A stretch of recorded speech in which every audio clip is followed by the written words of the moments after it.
Good morning students. आज class 6 के लिए न्यू आइडियाज चैप्टर लेकर आया है, जिसमें आपको गौतम बुद्ध के बारे में बताया जाएगा।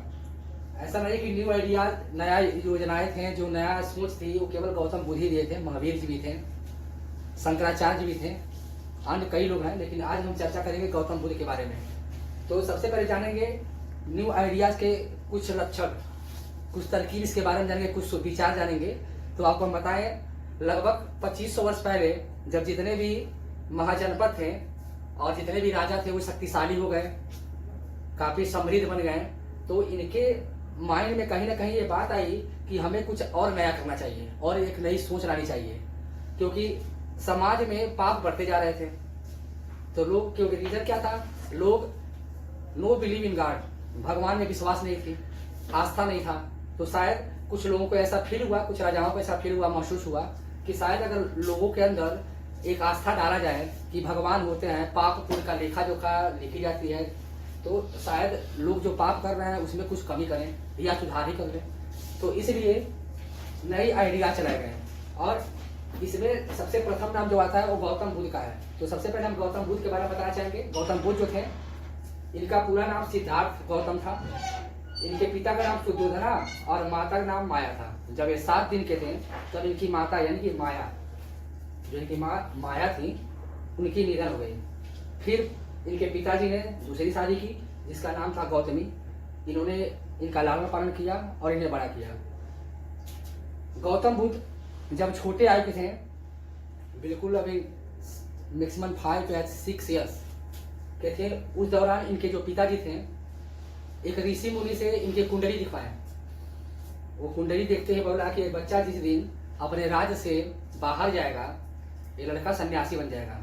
इनके पिताजी को चिंता हो गया, क्योंकि गौतम बुद्ध एक अकेले इकलौते संतान थे उनके।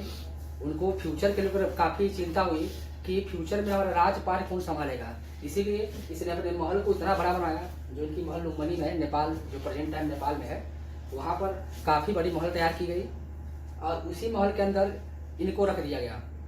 और इनकी जितनी भी सुविधाएं थी जिससे इनको लग्जरी मिले, आनंद मिले, वो सभी चीज इनके महल में रख दिया गया। जैसे मान लीजिए इनका, आप सोचिए गौतम बुद्ध का शादी हो गए, बच्चे हो गए हैं, फिर भी वो दुनिया नहीं देखे थे। दुनिया क्या है, दुख क्या है, दर्द क्या है, ये कुछ फील नहीं किए हैं। लेकिन एक समय था कि इनको जो निकलना था, क्योंकि ये कुछ और ही करने आए थे समाज के लिए।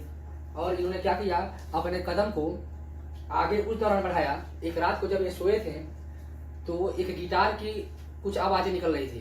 वो गिटार की जो म्यूजिक थी इनको सोने नहीं दे रही थी, बेचैन कर दी थी। और शायद बार बार उन्होंने जब फील किया तो बार बार यही निकल रही थी उससे कि आपको भी अपने राज्य से बाहर जानी चाहिए, देश दुनिया को जानना चाहिए, क्योंकि आप यहाँ पर राजा बनने नहीं आए हैं, कुछ और काम के लिए आए हैं। तो इनके मन में यह बात आ गई कि हमको क्या करना चाहिए, अब अपने राज्य को छोड़ के देश दुनिया को भी देखना चाहिए। और इन्होंने अगले ही दिन अपने पिताजी से जिद कर दिया। पिताजी इकलौते बेटे थे, बच्चे के ज्यादा हठी स्वभाव के कारण क्या किए, इनको जाने का अनुमति दे दिया गया कि जाइए भाई, आप भी राज देश दुनिया घूमिए। लेकिन इनके पिताजी ने एक दिन पहले ही पूरे राज्यों में घोषणा कर दिया था कि हमारे बच्चे के सामने कोई भी दुखी महिला, विधवा महिला, मरा हुआ इंसान, ऐसे कोई व्यक्ति नहीं आएगा जिससे हमारे बच्चे को यह लगे कि जो राज्य में जो सुविधाएं थी इससे भी अलग दुनिया होती है। ऐसा तो हुआ, लेकिन इनका केवल राज में ही ढिढोरा था।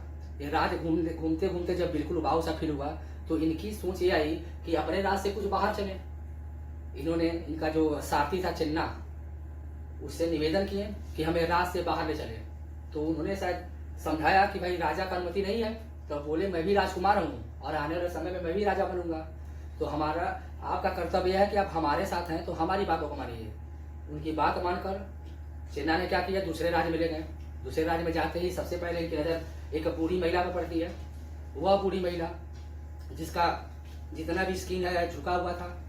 गौतम बुद्ध चेन्ना से रुके और रीजन पूछे, भाई ये कौन है। बताया गया ये भी एक इंसान है, जैसे आप इंसान है वो भी इंसान है, बस इसका आयु ढल गया है। तो गौतम बुद्ध को वहां पे रियलाइज हुआ चेन्ना द्वारा कि हम भी एक समय आएगा कि ऐसे ही दिखाई देंगे। तब उन्हें प्रतीत हुआ कि लोग बूढ़े भी होते हैं। और फिर क्या किए, कुछ आगे बढ़े तो उन्हें कोई व्यक्ति दिखाई दिया जिसको कंधे पे 4 लोग लादे थे, राम नाम सत्य बोला जा रहा था, ऐसे नारे लगाए जा रहे थे। गौतम बुद्ध वहां भी रुके, पूछे ये क्या है। चिन्ना ने एक्सप्लेन किया, समझाया कि यह व्यक्ति है, यह मर चुका है। तो मर चुका है, नहीं समझ पा रहे थे सिद्धार्थ जी, क्योंकि उनको तो आज तक सिखाया नहीं गया था मरना जीना क्या होता है। तो बोला कि इसकी आयु खत्म हो गई है, आपका भी आयु खत्म होगी, तो आप भी ऐसे ही होंगे, आपका भी एक दिन मौत तय है। जैसे आपका जन्म तय था वैसे मृत्यु भी सत्य है, तो मृत्यु से आप भाग नहीं सकते हैं।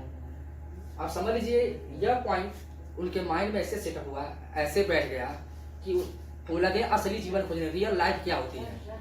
उस रियल लाइफ के खोज में यह एक बोधि बिहार में एक पीपल का वृक्ष था जो बोधि ट्री कराया बाद में, वहां पर काफी घनघोर तपस्या किया और समझ लीजिए ये सब कुछ त्याग दिए, अपने पत्नी बच्चे सबको त्याग कर उसी रात महल को छोड़ दिए। साधारण सा वस्त्र पहने, काफी घनघोर तपस्या के बाद इन्हें रियल लाइफ का रियलाइज हुआ कि रियल लाइफ होता क्या है। और इस तरीके से ये बौद्ध धर्मी बन गए और बौद्ध धर्म के जितने भी लोग इनसे जुड़े थे सबको एक अच्छा रास्ता, अच्छा मार्ग दिखाया। तो बच्चों आज के वीडियो में इतना ही। नेक्स्ट वीडियो में हम महावीर जी के बारे में बताएंगे, चर्चा करेंगे। तब तक के लिए thanks, have a nice day.